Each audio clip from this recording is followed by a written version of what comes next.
Bonjour à tous et bienvenue sur la chaîne de l'Examen Crypto. Nous sommes le mercredi 10 juillet 2024, il est 11h55. On va faire un point bien sûr sur la situation du Bitcoin. On va regarder des news et on va regarder les altcoins. Allez, sans plus attendre, on démarre avec cette cryptomap qui reprend des couleurs plutôt sympas. Franchement, on va pas se mentir, le Bitcoin est en train de rebondir. Hier, je vous avais parlé d'une potentielle remontada et on y est. On va regarder tout ça, bien sûr. Bon, vous le savez, normalement, je vous fais des vidéos plus tôt le matin, entre 7h45 et 8h du matin, mais là, exceptionnellement, aujourd'hui, je n'ai pas pu, donc c'est pour ça que je vous la fais un petit peu plus tard. Allez, on démarre directement avec les news. Et qu'est-ce qu'on voit? Eh bien, on voit que tous les candidats à l'ETF Ethereum Spot ont déposé leur formulaire S1 mis à jour. Donc là, la balle est du côté de la SEC maintenant. Ils n'ont plus qu'à approuver, vous le savez, il manque plus que ça. Alors après, on dit plus que, mais en réalité, la SEC peut encore très bien demander des modifications, donc ça veut dire encore des allers-retours, ça veut dire que chacun des acteurs devra encore modifier le formulaire pour pouvoir derrière répondre et avoir une potentielle approbation plus tard. On verra ça par la suite, mais en tout cas, c'est en bonne voie tout de même, on va pas se mentir, c'est quand même en de bonne voie. À partir du moment où il y a tous ces allers-retours, c'est que ça avance en tout cas. Alors, autre information intéressante, c'est que, a priori, eh bien, la Fed devrait réduire ses taux d'intérêt à 8 reprises à partir du mois de septembre, abaissant ainsi le taux d'intérêt de référence actuel qui est à 5,25% à peut-être 3,25, voire même 3,5 dans ces eaux-là, au mois de juillet 2025, donc c'est-à-dire dans un an. Donc là, on verra bien ce qu'il en est réellement. En tout cas, c'est vrai que tout le marché attend ces fameuses baisses des taux. On sait que ça a été quand même un point noir depuis maintenant plusieurs mois, voire même plusieurs années, tout de même, parce que ça fait quand même un bon moment qu'on attend une baisse des taux, et tout le marché est en train d'attendre effectivement tout ça. Donc, à partir du moment où ça devrait arriver, c'est vrai que ça pourrait être une bonne bouffée d'air pur, et ça pourrait, pourquoi pas, lancer quelque chose d'assez intéressant. Allez, nous, on va parler maintenant de notre Bitcoin, bien sûr. Vous n'avez pas pu le rater. Vous avez dû voir que le Bitcoin a repris de la force.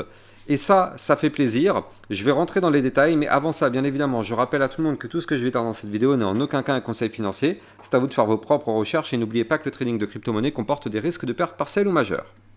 Alors, du côté de notre Bitcoin, on l'avait largement anticipé sur ma chaîne YouTube depuis les derniers jours. Souvenez-vous, si on prend effectivement le titre de mes précédentes vidéos, c'était quand même assez anticipé. Regardez la vidéo d'hier matin, c'était Bitcoin, la remontada arrive.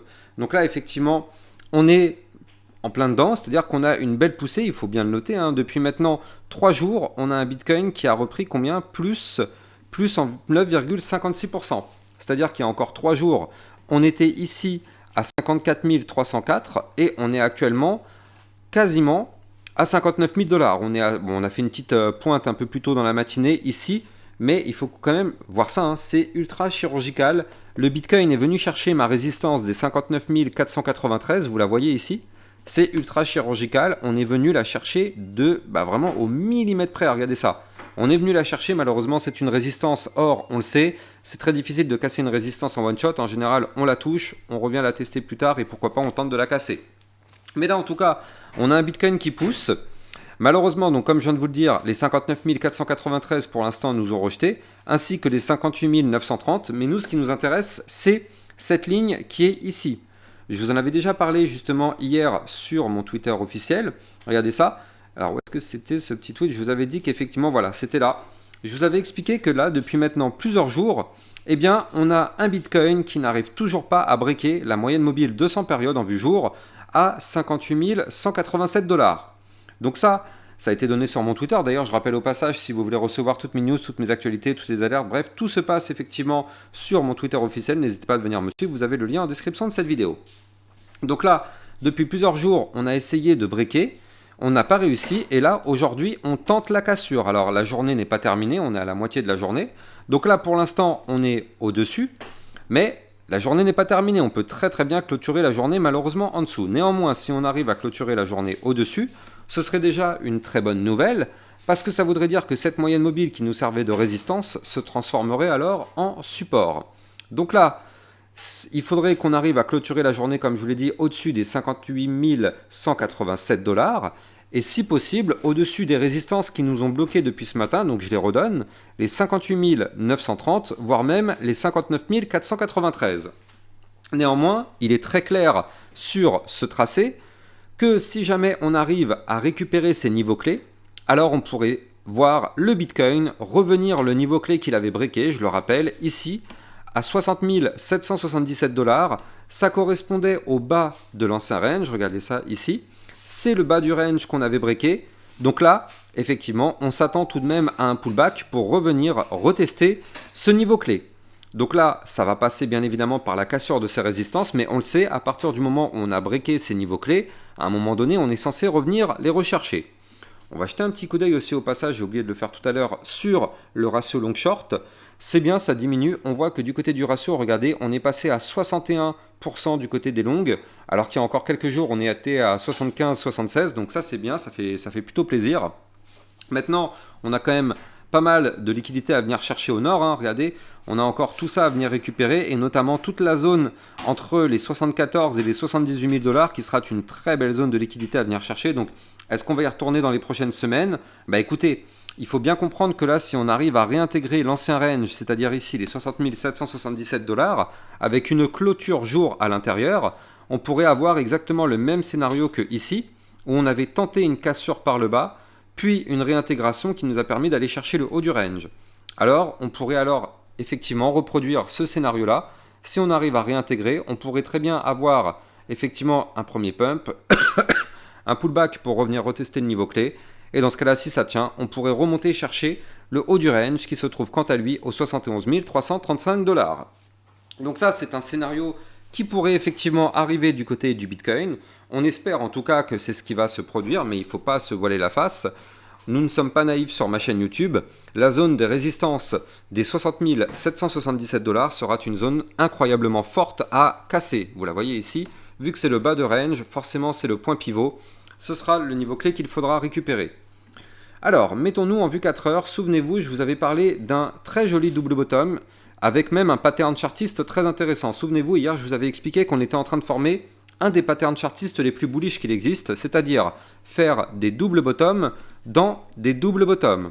Donc là, je redonne l'information. Donc on avait ici un petit double bottom qui est là, qui est compris dans un double bottom un peu plus grand. Donc je vous avais expliqué effectivement hier que si jamais on arrivait à valider le premier petit double bottom, donc c'est-à-dire celui-ci, il fallait impérativement qu'on arrive à clôturer au-dessus des 57 133. Donc ça, c'est chose faite. Je vous avais expliqué que si on breakait ce niveau clé, on pouvait avoir une première poussée haussière. Cette poussée haussière, le but était d'aller chercher ici la ligne de coup, cette fois-ci, du plus gros double bottom, donc c'est-à-dire les 58 492 $. Et donc ça, effectivement, c'est le niveau clé qu'il fallait breaker. Eh bien, on a eu de la chance, on le voit ici, c'est justement ce qu'on a breaké lors de la précédente bougie 4 heures. Donc là, ici, on le voit qu'on a breaké.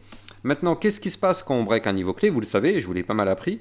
On revient quasiment systématiquement le retester pour former le pullback. Donc là, ce qu'on voit, c'est qu'effectivement, on a eu la cassure. Le pullback, on revient retester justement cette zone des 58 492. Pour l'instant, ça tient. Il faut impérativement que ce niveau clé tienne.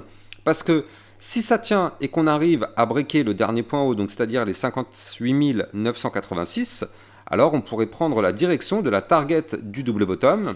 Et je rappelle que cette target se trouve à 62 623 $. Attention, encore une fois, je le rappelle, nous ne sommes pas naïfs, on aura la grosse résistance des 60 777 $ en cours de route qui risque de nous bloquer.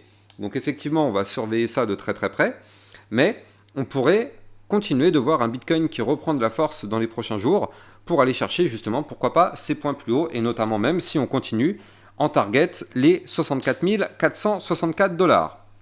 Donc là, clairement, on vient à peine de démarrer ce mouvement haussier en double bottom. Est-ce qu'on ira chercher les targets? Ça, on le verra par la suite. Néanmoins, ça commence à sentir un petit peu bon du côté du Bitcoin quant à cette reprise haussière qu'on est peut-être en train d'avoir actuellement. Maintenant, j'ai envie de dire, il était temps. Tout de même, du côté du RSI hebdomadaire, on est venu toucher les 45 la semaine dernière, donc c'est quand même assez bas, c'est une zone de survente. Donc au bout d'un moment, voilà, on ne peut pas faire que chuter non plus, forcément, il y a une reprise de hausse. Néanmoins, je ne veux pas casser les délires, mais n'oublions pas tout de même qu'on est toujours sous la menace d'aller chercher la target de ce double top en vue hebdomadaire. N'oublions pas, hein, il est là, premier top, deuxième top. Je rappelle que la target de ce double top est la zone des 50 920 $. Donc ça, c'est une zone qui pour le moment est intacte, mais c'est la target du double top. Pour l'instant, on est sur un rebond, on est sur une reprise de force du côté du Bitcoin, mais il faut bien comprendre que si jamais le Bitcoin se fait rejeter par une des résistances, alors dans ce cas, on s'expose de nouveau à une nouvelle chute pour aller chercher cette potentielle target. Donc à surveiller de très très près. Mais bon, pour l'instant, vu que le Bitcoin reprend de la force, ça permet justement aux altcoins de s'exprimer. Et donc justement, en parlant des altcoins, on va regarder l'Ethereum, on va regarder aussi peut-être le Solana, et j'ai peut-être une crypto à surveiller. Donc bref, restez bien jusqu'au bout, on va regarder tout ça en détail. Alors, là, du côté donc de l'Ethereum, qu'est-ce qui se passe du côté de l'Ethereum? Alors c'est intéressant, parce que là, en fait, on le voit ici, on est venu chercher pile poil, quasiment de façon chirurgicale, ici le niveau clé que je vous avais donné. Je vous avais dit qu'il fallait impérativement récupérer le niveau clé des 3123 $ pour réintégrer l'ancienne boîte de recharge, donc toute cette zone-là. Malheureusement, pour l'instant, on est en dessous. C'est le niveau clé qu'on est en train de revenir retester. Pour l'instant, on n'arrive pas à le récupérer, mais bon, comme je vous l'ai dit tout à l'heure, la journée n'est pas terminée, donc ça nous laisse quand même un espoir. Maintenant, si jamais on arrive à récupérer ce niveau clé, alors ça permettrait à l'Ethereum de reprendre de la force pour aller chercher, pourquoi pas, la résistance des 3294 ou encore celle de l'ancien range qu'on avait malheureusement breaké à 3353 $. Donc là, ce sont les niveaux clés à venir rechercher, en tout cas sur l'Ethereum, en cas de reprise de hausse. Et ça passera clairement par la réintégration obligatoire de cette boîte. Tant qu'on ne fait pas ça, malheureusement, c'est un petit peu voué à l'échec. Malheureusement, tant qu'on est sous ce niveau clé, on s'expose à des risques. Donc c'est pour ça que je vous dis, il faut impérativement le récupérer. Du côté du Solana, là par contre, c'est un peu plus bullish. On va pas se mentir, c'est un peu plus bullish parce que regardez ça. Ici, on avait cette petite ligne de tendance baissière. On a ce ruban de moyenne mobile qui est juste au-dessus. Donc je vous avais dit qu'il fallait absolument récupérer la zone des 148 $. Pour l'instant, on n'y arrive pas. Mais on est quand même pile poil sous la ligne de tendance qu'il faut breaker et sous le ruban de moyenne mobile qui nous a rejeté une première fois un peu plus tôt dans la matinée. Donc c'est-à-dire ici, la zone des 146,97 dans un premier temps, puis les 148,08. Il faut impérativement récupérer ces niveaux clés pour continuer de pousser. Et je rappelle que le Solana fait un petit peu ce que le Bitcoin fait, c'est-à-dire que là, il nous forme des double bottoms dans un double bottom. Regardez, ici, on en a un petit double bottom qui est là. Et on a un double bottom ici un peu plus gros. Donc ça, c'est pareil, hein, figure chartiste de retournement haussier. Donc là, pour valider le petit double bottom, on n'a pas le choix. Il faut impérativement clôturer la journée au-dessus des 143,81. On n'a pas le choix, il faut absolument breaker ça. Si on break ce niveau clé, alors dans ce cas-là, la target serait d'aller chercher le haut du range à 160,13. Et ça permettrait par la même occasion de valider le plus gros double bottom, donc c'est-à-dire aller chercher, pourquoi pas, une target encore plus haute qui se trouverait à 180,04. À l'unique condition qu'on arrive à se sortir de ce range par le haut, sinon malheureusement, vous l'avez compris, on reste bloqué. Mais là, en tout cas, la configuration commence à se mettre en place. C'est plutôt propre du côté du Solana. Et on voit du côté du RSI en vue jour que là, ça y est, on commence à refaire des choses plutôt bullish. Donc, on va surveiller ça de très très près. Ça peut être intéressant. Je rappelle d'ailleurs que si vous voulez trader ces crypto-monnaies, vous pouvez utiliser mon lien de parrainage Binance que vous allez trouver en description de cette vidéo qui vous permet d'obtenir un bonus à vie sur vos frais de trading. Et ça vous permet de trader sur une plateforme sécurisée vu qu'elle est PSAN auprès de l'AMF. Alors, chose promise, chose due. J'ai peut-être une crypto pépite. Cette crypto, c'est ni plus ni moins que la crypto AVAX. Pourquoi je vous dis qu'elle peut être intéressante à surveiller ? Eh bien, tout simplement pour plusieurs choses. Mais, vous savez que dans le club LexaRocket, eh bien, je vous analyse des crypto-monnaies encore plus que ce que je peux vous analyser sur YouTube. Donc, c'est-à-dire qu'on a vu la crypto Tao, on a vu le PP, on a vu l'Injective, le CKB, le NOT, le Jasmy. Bref, plein de vidéos concernant des crypto-monnaies que vous aimez. Donc n'hésitez pas à venir rejoindre le club LexaRocket. Vous avez le lien en description de cette vidéo qui vous permet de venir rejoindre le club et bénéficier de toutes ces vidéos sur les altcoins de façon très très régulière. Alors, moi je vous parlais tout à l'heure d'une crypto qui pouvait être intéressante, c'est potentiellement l'AVAX. Pourquoi je vous en parle ? Parce que là, on est en train d'avoir une belle tendance haussière. On le voit ici en faisant des points bas de plus en plus haut, des points hauts quasiment de plus en plus haut, mais pas encore le cas. Mais déjà, on a la partie des points bas de plus en plus haut.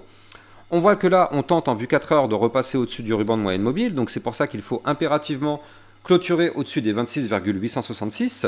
Et on voit qu'on a des bandes de Bollinger ultra resserrées. Donc là, clairement, ça peut être très sympa, sachant qu'on est en train de former ici une sorte de grosse tasséance. Et la ligne de coup de cette tasséance se trouve quant à elle ici à 27,39. Donc là, c'est quand même une tasséance, il faut le noter, à plus combien? À plus 22%, ayant comme target théorique la zone des, la résistance des 32,595. Attention, en cours de route, on aura une résistance majeure à 28,53. Donc si jamais on arrive à valider tout ça, et si jamais on arrive à casser la ligne de coup de la tasséance, eh bien, on pourrait très bien se faire rejeter par la zone des 28,51. Sinon, malheureusement, ça risque d'annuler un petit peu tout ce qu'on est en train de voir actuellement sous les yeux. En tout cas, c'est clairement une crypto à surveiller de très très près. On va voir ça dans les prochains jours. Quant à moi, j'ai plus qu'à vous souhaiter une bonne journée et je vous dis à plus tard sur ma chaîne YouTube. N'hésitez pas de liker, commenter, partager et abonnez-vous à la chaîne YouTube. Ciao ciao.